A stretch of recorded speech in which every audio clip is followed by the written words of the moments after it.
Hey everyone, welcome back to my channel. Today we're going to be doing Harry Potter and the Chamber of Secrets for this next installment of book club. So let's get right into it. You can find timestamps below as well as some fun other information about Harry Potter and our book club. So let's get into this. First, we're going to talk about Ashley's experience. For those of you who did not see the Sorcerer Stone video, I pull a pen like your elementary school teacher pulled popsicle sticks to see whose opinion and reading experience we're going to get. So this video is Ashley's and we're gonna just start talking about it. Something that she mentioned that's from the first book that I didn't get to talk about because we heard from Sophia was that the description of Dumbledore in the book is totally different from how it's Dumbledore in the movie is portrayed. She's like, here it's like he's like a senile old man, like totally out there, and that's not what we get. Those aren't her exact words, but I think they're similar enough. As for her like overall reading experience, she knows the movies but never read the books, so this is the first time she is getting to read them. I thought out of all 5 of us in the book club, she would enjoy Chamber of Secrets more than any of us, which did, I think, hold up to be pretty true. So overall, she said in the series, like if she was anybody, she'd be Moaning Myrtle. She's like, I would be a sad ghost just stalking a girl's bathroom. That'd be me. She absolutely loves Hagrid and loves the actor who played him, but she is also obsessed with Alan Rickman, and she said if she was actually in the Harry Potter world, she'd marry Hagrid, even though she loves Snape. So yeah, the first 2 chapters of when he's with the Dursleys made her really sad, and Dobby was really depressing to her. She's like, and how sad is it that Dobby wasted that perfectly good dessert? And I've never looked at it from that perspective, but yeah, he did totally just waste a perfectly good dessert. She was loving how cute Ron's house was, and like how when Harry saw it, he had like a singular tear just coming down from like how much he loved it. She could not stand Lockhart, but lived for his description of his fashion. When Harry and Ron get to the school and they're like spying on the Great Hall, like at the opening feast, and they're like, where's Snape? Like, he's gone. And Snape's like, actually, I'm right here. And they're like, oh, he's just creeping up on the kids. The Death Day party, she's like, I'm really sad and jealous. I want to go. She said Draco comes across as a total psychopath in this book. And something that we all are very entertained by, but is really true, she keeps pointing out, where is CPS? She's like, where is the wizarding version of this? She's like, for real, she's very concerned with it from the last book and from this book. She's like, the dueling scene, she's like, Malfoy brings out a snake and everyone's just kind of like, okay, well, let's just see what happens. Like, nobody's like, let's get rid of this. Like, we'll just wait a little bit. And she's like, also, whose idea was it to start a wizarding child fight club? Like, who thought that was a good idea? Like I said, very concerned with CPS. She wants to know where protective services are for these wizarding children. She liked that McGonagall seemed more human in this book, and that we got to see a little bit more of her, and that she was trying to keep the children safe. Like, she was getting upset that children were being attacked. So there was like a joke, she's like kind of part-time CPS. And she really wants McGonagall's backstory. Also, something that like weirdly happened at like one of our meetings was that everyone got fixated on where the location of the Weasley's house was, and I'm like, we'll get to it. You'll find out more about that later. Thought Errol, the Weasley's owl, is super depressing, but she absolutely loves all the Weasleys but Percy. She actually thought that Percy throughout this book was being set up to be the bad guy of who was opening the chamber. But otherwise, she found the Weasleys really wholesome. She absolutely loved that it was Weasley-centered in this book. She was really sad with the lack of Hagrid that we got to see, but she loved the additional information we got about herbology. I know this is kind of going out of order of sequence of events, but she's like, I love how Ron's immediate reaction is, we can't get through the barrier to the train, let's steal the flying car. Like, first reaction, let's steal the flying car. And I mentioned that she thought Percy was going to be set up as the bad guy. Nicole, who we have not heard from yet, had a completely different theory, and maybe when we pull her pen, we'll see if we can talk about that theory. But that's not what we're gonna get into right now. And something that I wanted Ashley to read was Hagrid's backstory of how he got expelled and why he was expelled, because she loves Hagrid and she's like, I want to know more about him. And she's like, okay, but they expel him for having this creature that I think is killing people, but they turn him into an employee and he got scorned for absolutely no reason. Like, it's so sad how he got expelled for something he didn't do. She's like, Hagrid should have a Billy Madison moment where he goes back to school with all the kids. She actually thought it was pretty cool that they talked to Hagrid's spider. She was very satisfied with the sequence of events where all the teachers turn on Lockhart and they're like, hey, you said you knew everything, have at it. And then when Harry tells Lockhart that he shouldn't have had Snape teach them how to disarm someone, like, heck yeah, you go, Harry. She said she was sad that she didn't see the Voldemort Tom Riddle thing coming.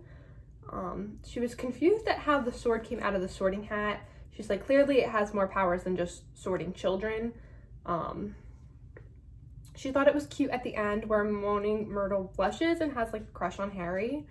And the tearful moment when Dobby is freed. She is very excited to read the next book and see more of Hagrid. Overall, she liked the book out of the 5 of us, I think best. She said there doesn't need to be action all the time. We definitely get a feel for who these characters are in this book. Okay, so now that we talked about Ashley's experience, I'm gonna start talking about mine. Like I said, I tried to keep this as in order of sequence of events as possible, but it is a little jumped around, so just bear with me. So some things that don't pertain specifically to this book, but overall as a series. At the last book club when we talked about Sorcerer's Stone, Angela, who we heard from for the Vampire Diaries, said that she has seen fan art and descriptions of Harry as mixed race, and she absolutely sees him that way. And I was like, oh, I can actually see what you're talking about reading through Chamber of Secrets. And so half the time I could envision Harry as this mixed race child, and other times I just saw Daniel Radcliffe. So that's just something to put out there. Something that Angela also pointed out, that every time they go to Hagrid's hut, they advance the plot. It's not like they're just hanging out. There's something that's pivotal in the plot line that we're getting from when they visit Hagrid, and I actually see what she's talking about now. She was the one who pointed out to us that it is the slowest paced of the books, and I really felt that. I dragged through reading this. It was problematic for me. And the reason why I dislike this book so much is I hate snakes and I hate spiders, and they are all over the place in this book, and I can't. Something that we do see in the books that I feel like we don't get in the movies is Harry is super aware of how bad things can turn if Voldemort comes back. He is totally aware of how dangerous this situation can get. And I feel like that's something we kind of lack in the movies. Something that I found really great in the books was Harry is super sarcastic with the Dursleys, really sarcastic. Something that I noticed too was the Dursleys are super concerned with being normal and looking normal and appearances, and they actually put bars on the outside of their house for their nephew's window.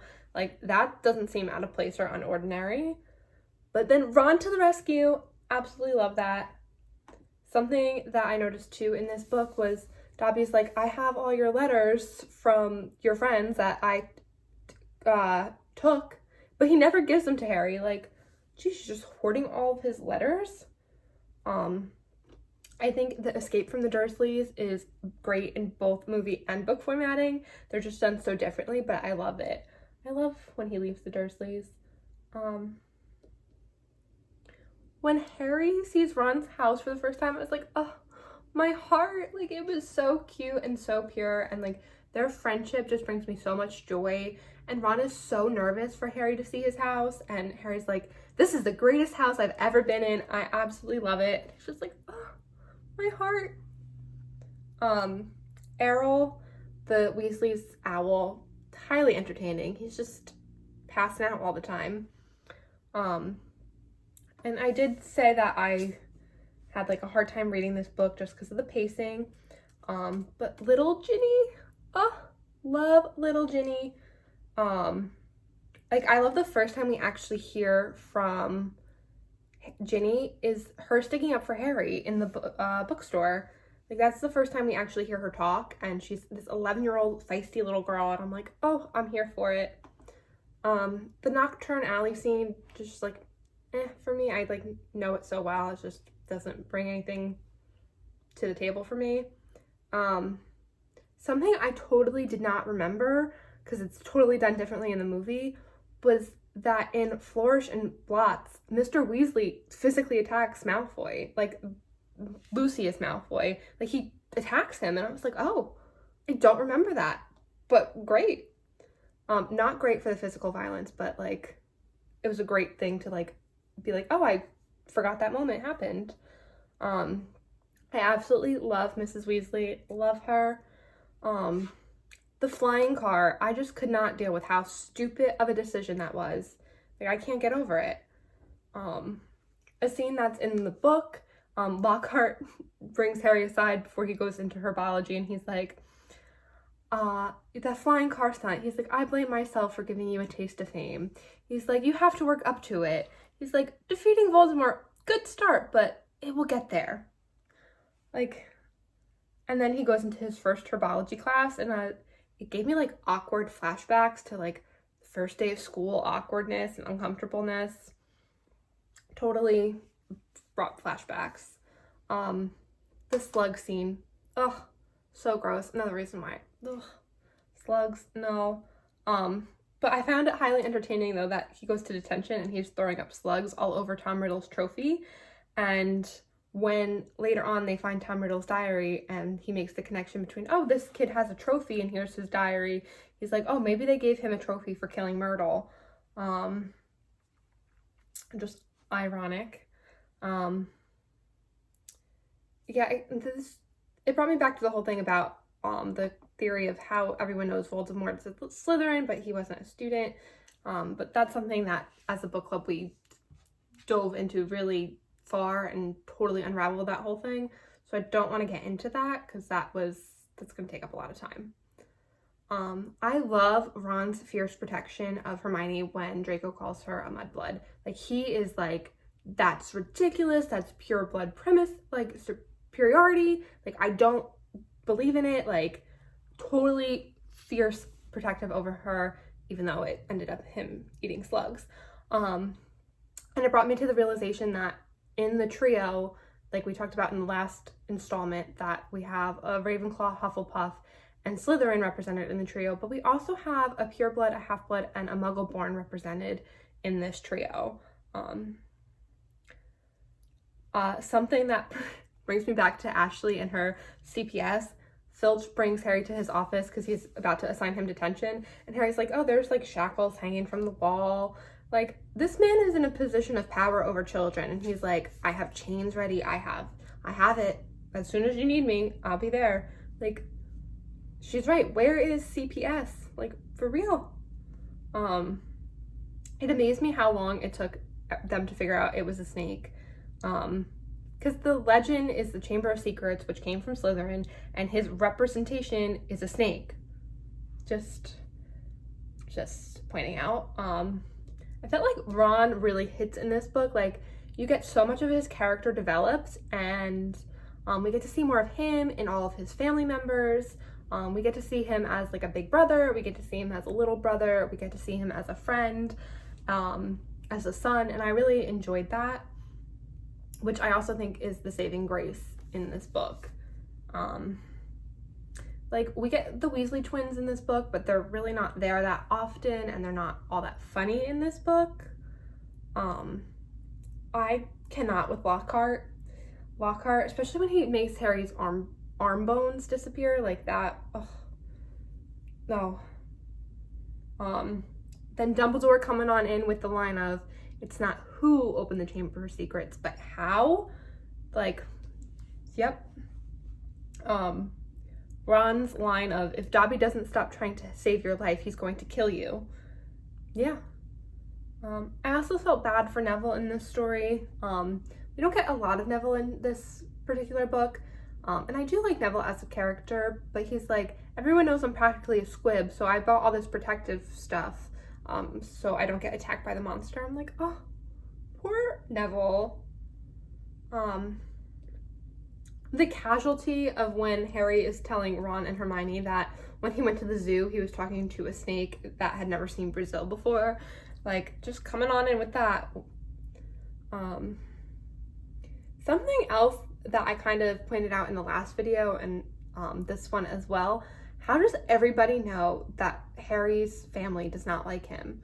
Like, there was a random Hufflepuff, Ernie was his name, in the library who was like, I know your relatives hate you, like something along that effect. Like, how does everyone know this?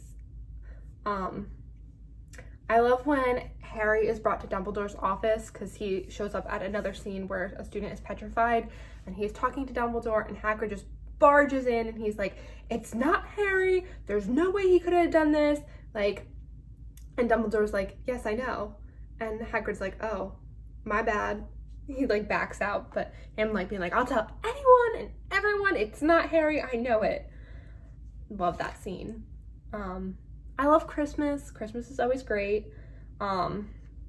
When they find Tom Riddle's diary, let's see. Oh, I already covered that. Even with my laptop to keep me organized, I'm not completely organized. Peeves.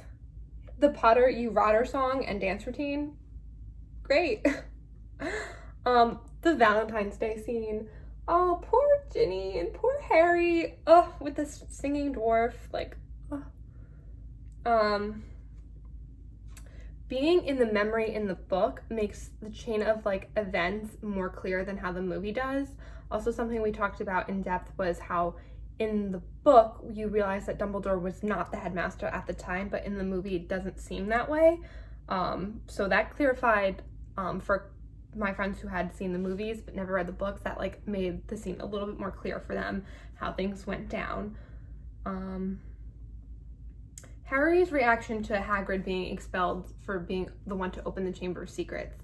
His reaction is like, he probably just tried to befriend the monster. He definitely did not mean to kill anybody. And I love that that's like, he's like, this is the proof that Hagrid did it, but he's like, there's no way that was his intention. Like, he's fiercely like loyal. A random thing that happened in the book that I thought was really funny was they're like, oh, the Mandrakes are having a party in greenhouse number 3. Very specifically, greenhouse number 3. I thought that was funny. There's a scene in the book where Ron and Harry are talking about going to the Forbidden Forest to follow the spiders, and Ron's biggest concern about going to the Forbidden Forest is werewolves. And so I just thought that was interesting. All the teachers are so gloomy in this book, but not Lockhart. He's like, ah, it's gone. Hagrid's gone. It's all fine. And all the teachers are like, this is horrible. And he's not.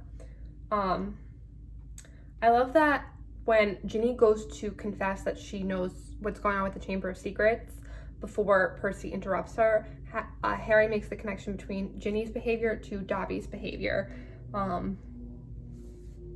Ron's reaction of like, oh, it's Moaning Myrtle that died. Like, hello, they're like, all this time we were there and now we can't get to her because the school's on lockdown. But yeah, that was interesting. Also, Ron and Harry's reaction to the announcement, like, all students must return to their dorms, all teachers go to the staff room, and they're at the staff room and they're like, let's hide in the closet and hear what the teachers have to say before we let them know the information we have. Like, okay. And then I love that all the teachers gang up on Lockhart and they're like, you said you can take on the monster. Have at it. Have fun. And then when Ron and Harry return back to the dorm room and they're waiting for it to clear out so they can go find the chamber and talk to Moaning Myrtle, it doesn't clear out because everyone feels so bad for Ron and his family that Ginny was taken that nobody leaves them alone.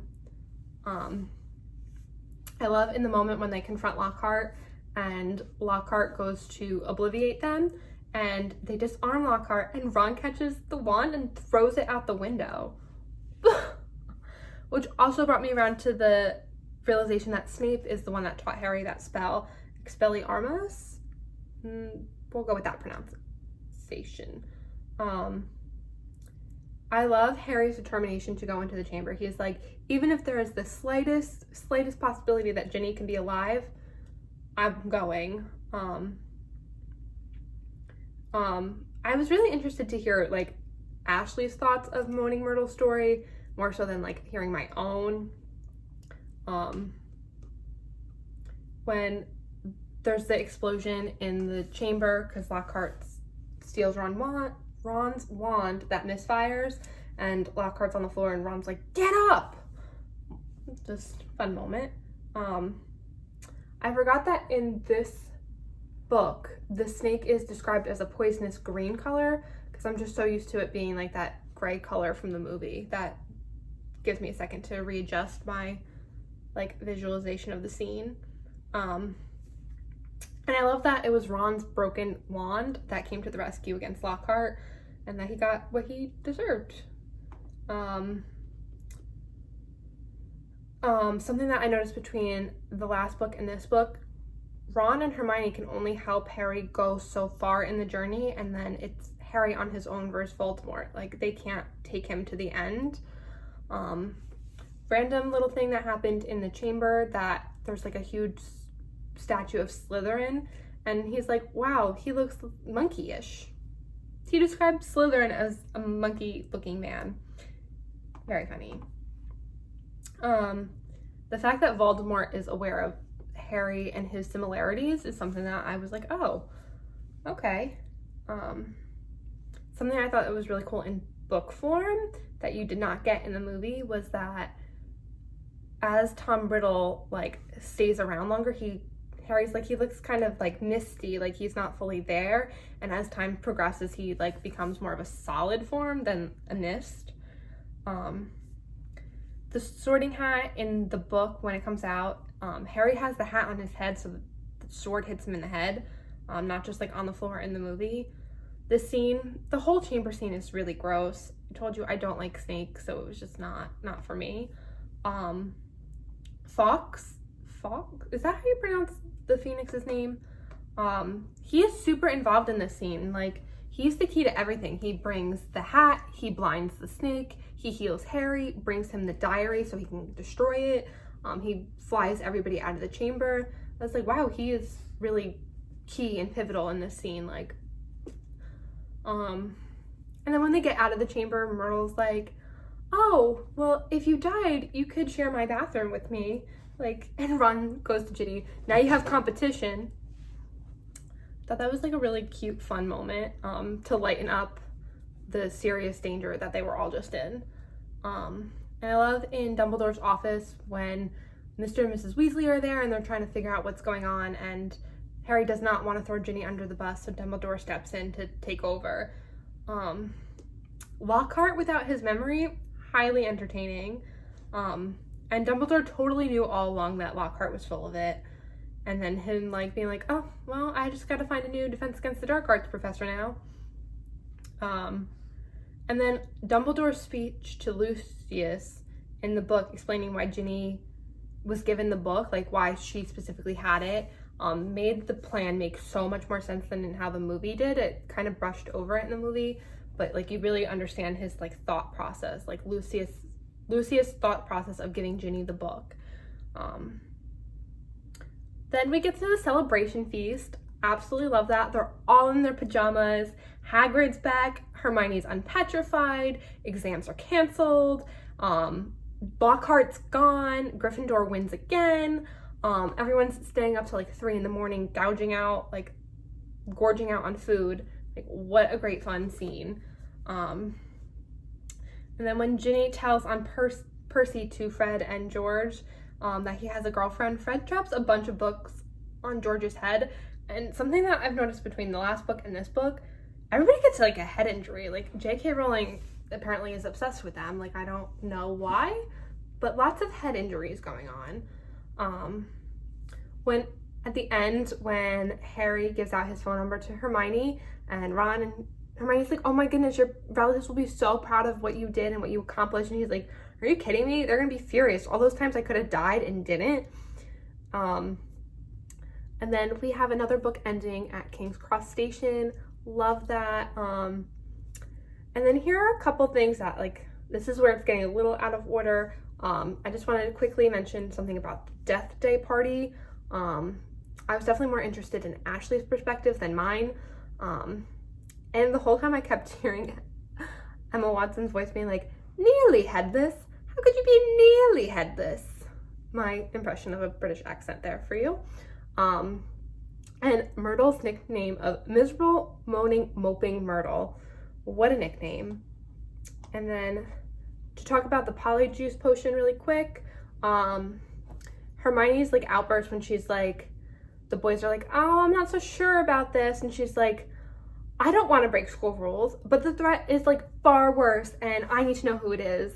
And like the fact that Ron and Harry are like, there are so many things that can go wrong here. Maybe we shouldn't do this plan. Like, but you didn't have any slight inclination towards like, this might not be a good idea for the flying car, but definitely had all of them for the potion. I also wanted to know how they figured how this would work. Even if they got Malfoy to admit that he was the heir of Slytherin, what were they going to do with that information? Like, okay, now you know it's him, but what were you going to do with that? Like, that's the question I have. And the other thing too is they take Crabbe, Goyle, and Millicent's hair. But Millicent is like absent from the book at this point in time. It's Christmas. She went home for Christmas. So why would Millicent like show up like after the Christmas feast, like after, like way at night, on Christmas night, and be like, yeah, I'm back. Let's talk about the chamber. And then in a few hours, once the potion wore off, like she'd be gone and then be missing for the rest of this break. How are they going to explain that? And then somebody was definitely gonna like approach Millicent and be like, what were you doing back here for like a couple hours on Christmas night and then disappeared for the rest of the holiday? Just something I wanted to point out. Overall for this book, Ron and Harry's friendship were the saving grace. Like, absolutely. Otherwise, this book is just no. There's less humor in the book. As I said, I don't like snakes or spiders. So, overall too, there's no growth or maturity for the characters from 11 to 12. They kind of remain the same. And the magic of being introduced to Hogwarts and the world is gone because you have it all in the first book and you don't really learn too much more about this world at this point. So it's sad. I felt like there were a lot of things that we could have taken out of this book to speed it along. There were also things that I did see that were foreshadowing future books. So that was kind of cool for me to see, but I'm not going to spoil anything to come. And then we're just going to get into the segment of like the movie. I kind of wove it through my like reading experience, but like movie pros for me were that like the Dursley scene was shortened. Also Dobby in the movie drops the cake on the guest's head instead of just the floor, which I think makes more sense for the Dursleys to be even more mad, because they're like, oh my gosh, my nephew just dropped this cake on your head, instead of like, oh, he dropped it on the floor.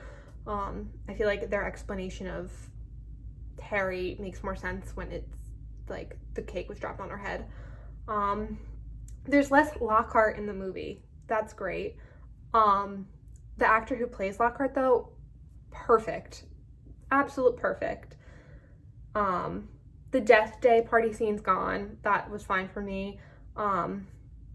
We do find out that Filch is a squib in this story, and in the book he's in his office with all the shackles and chains hanging around and is reading his mail, where in the movie Filch just drops his mail on accident and we get like a hint of it.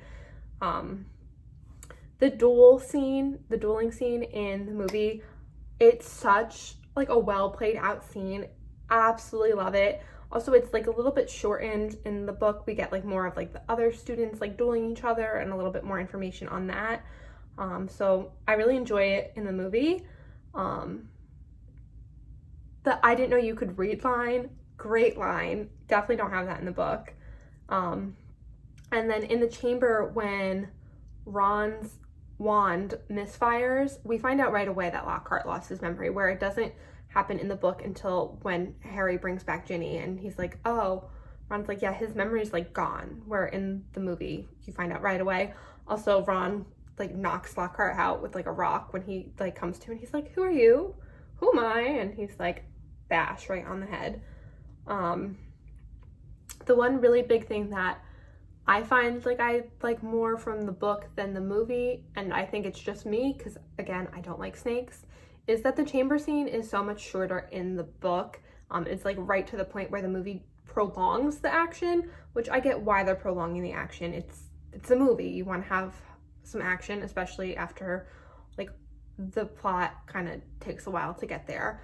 So overall, that is my video. That is Ashley's read through, that's my read through, and now we're gonna be in Prisoner of Azkaban. I am so excited to get to the next book, especially after reading Chamber of Secrets, because it's my least favorite. So now the rest of the series just picks up for me.